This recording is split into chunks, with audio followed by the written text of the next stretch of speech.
যেখানে আমার ফ্রেন্ডরা শুধুমাত্র স্টোরি মুখস্থ করে দিত এবং অনেক কনফিউজ থাকতো আসলে স্টোরি আমি কিভাবে বানাই লিখবো, সেখানে কিন্তু আমি নিজে একটা স্ট্রাকচার ফলো করে অনেক ভালো পরিমাণে নাম্বার পাইতাম স্টোরি রাইটিং এর ক্ষেত্রে। স্টোরি রাইটিং এর ক্ষেত্রে এই টিপসগুলো ফলো করলে কিন্তু তুমি ফুল মার্কস পেতে পারো। ভিডিওটা যদি তুমি শেষ পর্যন্ত দেখতে পারো, আমি আশা করি তুমি স্টোরি রাইটিং এ 100% ফুল মার্কস পেতে পারবা। প্রিয় এসএসসি 26 ব্যাচের শিক্ষার্থীরা, তোমরা আমাকে হোয়াটসঅ্যাপ চ্যানেলে বিভিন্ন জন নক দিয়ে বলছো, ভাইয়া আমাদের স্টোরি রাইটিং নিয়ে কিছু বলেন। স্টোরি রাইটিং নিয়ে অনেক বেশি প্রবলেম ফেস করছি, রিটেন আইটেমের মধ্যে এই জিনিসটাই বুঝতেছি না কিভাবে লিখবো। তো আজকের ভিডিওতে কথা বলবো কিভাবে স্টোরি রাইটিং আমি লিখতাম এবং এইভাবে লিখে আসলে ভালো মার্ক পাওয়া পসিবল, সেটাই আজকে তোমাদের শেয়ার করবো। সো কথা না বলে ভিডিওটা শুরু করা যাক। তো তোমরা অলরেডি জানো, না জানলেও বলে দিই, স্টোরি রাইটিং মূলত দুই ধরনের হয়। একটা হচ্ছে ক্রিয়েটিভ স্টোরি রাইটিং, আর একটা হচ্ছে কনভেনশনাল স্টোরি রাইটিং। একটা হচ্ছে কনভেনশনাল স্টোরি রাইটিং, যেটা আসলে তোমাদের জানা গল্পের মধ্যে দিয়ে আসে, যেমন বাইজিদ বুস্তামের ওই গল্পটা বা কাকের ওই গল্পটা বা লায়ার শেফার্ডের গল্পটা, এগুলো হচ্ছে জানা স্টোরি, কনভেনশনাল স্টোরি। আর এক রকমের স্টোরি আসতে পারে ক্রিয়েটিভ স্টোরি। ক্রিয়েটিভ স্টোরি কেমন? যেমন ধরো রহিম একদিন স্কুল উদ্দেশ্যে হেঁটে যাচ্ছিল, তারপরে ড্যাশ এরকম দিয়ে দিল, এটা হচ্ছে ক্রিয়েটিভ স্টোরি রাইটিং। এরপর তুমি নিজস্বভাবে বানায় লিখবা। এখন তোমাদের মনে প্রশ্ন আসতে পারে, ভাই স্টোরি রাইটিংটা আসলে দুইটা স্টোরি রাইটিং আসলে কিভাবে লিখবো? দেখো, তোমাদের যেটা কনভেনশনাল স্টোরি, ওইটা চাইলে তুমি মুখস্থ করে মুখস্থ লিখে দিতে পারো, অথবা চাইলে তুমি আসলে ওইটাও নিজের মনের মাধুরী মিশিয়ে লিখতে পারো, কিন্তু একটু সাদৃশ্য রাখতে পারো মেইন গল্পের সাথে, না রাখলেও আহামরি সমস্যা যে আছে এরকম না। বাট গ্রামাটিক্যাল মিস্টেক করা যাবে না, এবং তোমার আসলে যেই ওয়ার্ডগুলো তুমি ইউজ করো ওগুলো বানান ভুল করা যাবে না। এই দুটো জিনিস যদি এনশিওর করতে পারো, মোটামুটি ভালো মার্কস পাবা। যেমন ধরো থার্সি ক্রোর যে গল্পটা আছে, ওইটা আমরা কি জানি যে ও হচ্ছে নুড়ি পাথর দিয়া পিপে থেকে পানি উঠাইছে। উঠানোর পর কি করছে আমরা কিছু জানি না, বা আমরা বানাই লিখলাম যে উঠানোর পরে আরেকটা গ্রামে চলে গেল। তারপর ওই গ্রামে যাওয়ার পরে ও এইটা দেখতে পেলো, এটা দেখার পরে ও তার বন্ধুদের খবর দিল, খবর দেওয়ার পর সবাই মিলে ধরো অন্য একটা পশু পাখিকে ও অন্য একটা শিকারীর হাত থেকে রক্ষা করলো। এভাবে লিখতে পারি, এভাবে লিখতে তো অসুবিধা নাই। তো তুমি এগুলো লিখতে পারো, গল্প বড় করার জন্য লিখতে পারো, অথবা ভুলে গেলেও লিখতে পারো, কোনো অসুবিধা নাই। জাস্ট এনশিওর করবা যে তোমার গ্রামাটিক্যাল কোনো মিস্টেক আছে কিনা এবং বাক্য স্ট্রাকচার ঠিক আছে কিনা। ওকে। আর ক্রিয়েটিভ স্টোরির ক্ষেত্রেও সেম। ক্রিয়েটিভ স্টোরির ক্ষেত্রে তুমি তো বানাই লিখতেছোই, তো একই জিনিস বানাই লিখবা, এবং অবশ্যই এই যে কটা জিনিস বলছি এই কটা জিনিস মেক শিওর করার চেষ্টা করবা। এখন তো বুঝলাম যে বানাই লিখবো, বাট অ্যাকচুয়ালি স্ট্রাকচারটা কিরকম হবে স্টোরি? দেখো, তোমরা যখন গল্পের বই পড়ো ভাইয়া, তোমরা যদি একটা গল্পের বই পড়ো, দেখো যে এক যোগে সব লেখা আছে, তোমাকে পড়তে ভালো লাগবে?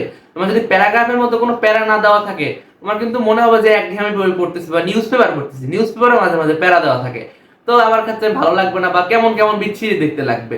সো স্টোরিতে তুমি অবশ্যই প্যারা ইউজ করবা। কতগুলো প্যারা ইউজ করবা? আমি জেনারেলি 3টা প্যারা ইউজ করতাম। একটা হচ্ছে ধরো ইন্ট্রোডাকশন, একটা হচ্ছে মেইন পার্টটা, আর একটা হচ্ছে যে কনক্লুশন। বাট আমি কিন্তু এভাবে পয়েন্ট লিখতাম না যে ইন্ট্রোডাকশন ও মেইন পার্ট ও কনক্লুশন ওরূপ, এরকম পয়েন্ট লিখতে পারবে না। কেন? এটা কি তোমার এসে লিখতেছো তুমি বা কম্পোজিশন লিখতেছো যে তুমি পয়েন্ট দিবা? পয়েন্টটা মনের মধ্যে চিন্তা করবা যে আসলে আমি এটা ইন্ট্রোডাকশন লিখতেছি এইটুক পার্ট, এটুকু লিখতেছি হচ্ছে আমি মেইন পার্টটা, আর এটুকু লিখতেছি আমি হচ্ছে কনক্লুশনটা। এটা মনের মধ্যে চিন্তা করবা এবং ওই জায়গাটুকু প্যারা দিবা। ইন্ট্রোডাকশনে কি দিতে পারো? তোমার যদি ক্রিয়েটিভ স্টোরি রাইটিং আসে, তুমি আসলে ওই ছেলেটার কিছু জীবন বৃত্তান্ত বর্ণনা দিতে পারো ইন্ট্রোডাকশনে। বা ইন্ট্রোডাকশনে যে শুধুমাত্র জীবন বৃত্তান্ত বর্ণনা দিতে হবে এমন কোনো কথা আছে? নাই। তুমি চাইলে ওই স্কুলে যাওয়ার পর নর্মাল একটা কথাবার্তা এরকম কনভারসেশন রাখতে পারো। তারপর মেইন পার্টে তুমি ব্যাক স্টোরিতে যেতে পারো, অথবা তুমি সামনে অগ্রসর হতে পারো। আর কনক্লুশনে চাইলে তুমি মরাল দিতে পারো, আর না চাইলে সমস্যা নাই, বাট কনক্লুশনে একটু জিনিস নীতি কথা লিখে দিতে পারো, অথবা শেষে এই পরিণত হলো, এগুলো লিখতে পারো। যারা গল্পের বই পড়ে জিনিসগুলো আশা করি বুঝতে পারছো যে আসলে কিভাবে তুমি এই 3টা পার্ট লিখবে। এই 3টা পার্টে যদি লিখতে পারো, আশা করি ভালো মার্কস পাবা। মোটামুটি আমি কিন্তু 2.5 থেকে 3 পেজ অ্যাটলিস্ট স্টোরি লিখতাম। তুমি চাইলে এর বেশি লিখতে পারো, বাট অবশ্যই 4 পেজ এক্সিড করবা না, কারণ তোমাদের টাইম লিমিট আছে ভাই। টাইমের মধ্যে তোমাকে কিছু লিখতে হবে, তাই না? তো টাইমের বাইরে কিন্তু তুমি লিখতে পারবে না। তুমি অবশ্যই রাইটিং পার্টগুলোতে টাইম বাসা থেকে ডিস্ট্রিবিউশন করে যাওয়া, যে আমি এই রাইটিং পার্টটাতে এতটুকু টাইম দিব, এই রাইটিং পার্টটাতে এতটুকু টাইম দিব। এটা মার্কসের উপর ডিপেন্ড করে, তোমার কত মার্কের কোশ্চেন তুমি কতটুকু সময় দিতে পারবা। তো আশা করি বাসায় বসে ক্যালকুলেশনটা তোমরা করে দিতে পারবা, এবং অবশ্যই করবা। কিন্তু যদি বাসা থেকে টাইম ম্যানেজ করে না যাও, তাহলে দেখবা যে অতি দ্রুত লিখতে গিয়ে এবং অতি শর্ট করতে গিয়ে তোমার সবার আগে এক্সাম তো শেষ হয়ে গেছে, বাট তোমার লেখাগুলো অনেক ছোট ছোট হয়েছে। পরে তোমার আফসোস হইতেছে, আরে আমি যদি আরেকটু আস্তে আস্তে লিখে বড় বড় লিখতাম, হয়তো মার্কস আরো বেশি হতো। অথবা তুমি যদি একটাই মনের মাধুরী মিশিয়ে লিখতেই থাকো দেখবো যে লেখাই শেষ করতে পারতেছো না।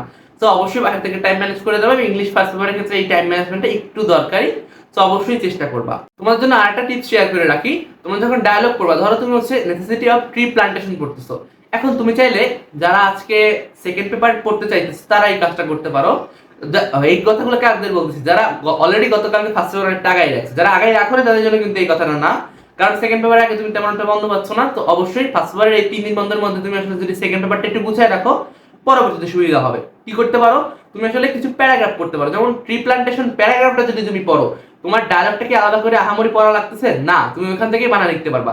আবার তুমি যে ডায়লগটা পড়তেছো ওইটা যদি একটু ভালো করে পড়ো, তুমি কিন্তু ওখান থেকে কিছু লাইন ওই তোমার যে কোনো একটা প্যারাগ্রাফে তুলে দিতে পারবা। এগুলো সবই আসলে একটা ইকোসিস্টেমের মতো কাজ করে, তুমি একটা বললে আরেকটা হয়ে যাচ্ছে। তো ওভাবে করেই পড়বা। এবং রিটেন আইটেম ইংলিশ সেকেন্ড পেপারের পারলে আজকে আগায় রাখো, না পারলেও অসুবিধা নাই, বাট রিটেন আইটেমটা চেষ্টা করবে আগায় রাখার, কারণ গ্রামাটিক্যাল প্র্যাকটিস যেগুলো আছে ওগুলো করতে তোমার অনেক টাইম লাগবে, যেটা ওইটুকু বন্ধের মধ্যে আশা করি হবে না। আর লাস্ট মোমেন্টে প্রিপারেশনের ক্ষেত্রে তুমি যদি দ্বিধাদ্বন্দ্বে থাকো এবং কনফিউজ থাকো, তাহলে তোমরা জয়েন করতে পারো সায়েন্স বেকারির টিম তাণ্ডব কোর্সটিতে। এই কোর্সের মাধ্যমে তুমি এক্সক্লুসিভ সাজেশন পাচ্ছ, সিকিউর রাইটিং টিপস পাচ্ছ এবং প্রয়োজনীয় ক্লাসগুলো তো পাচ্ছই, এবং খুব কম টাইমের মধ্যে physics, chemistry, math, higher math এই মতো কঠিন সাবজেক্টগুলো খুব সহজে শেষ করতে পারতেছো। এবং কিভাবে এক্সামের বন্ধের মধ্যে পড়েও জিপিএ 5 পেতে পারবা, সেটাই তুমি জানতে পারবে এই কোর্সের মাধ্যমে। তো তোমরা অবশ্যই চেক আউট করতে পারো। আমার ডেসক্রিপশন বক্সে অথবা পিন কমেন্টে আমি তাদের যোগাযোগ করার মাধ্যম দিয়ে দিছি। তুমি যদি মেসেজ দিয়ে আমার কথা বলো, তুমি একটা ভালো লেভেলের ডিসকাউন্ট পেয়ে যাবা। এবং আমারও মেন্টর ছিলেন কিন্তু ইস্তেক সাকিব ভাইয়া, তো সেখান থেকে আমি বলতে পারি তোমাদের জন্য একটা বেস্ট কোর্স হতে পারে। অলরেডি 850 প্লাস স্টুডেন্ট কিন্তু এই কোর্সটিতে এনরোল করে ফেলছে। তো আজই দেরি না করে তুমি কোর্সটি চেক আউট করতে পারো, এবং এক্সাম হলে তুমি আসলে অনেক কনফিডেন্ট থাকবা, কারণ তুমি জানো তোমার এক্সাম হলে কি আসতে চলেছে এবং এমন কোনো কোশ্চেন নাই যেটা তুমি পারবা না। তো অবশ্যই তোমার চেক আউট করতে পারো।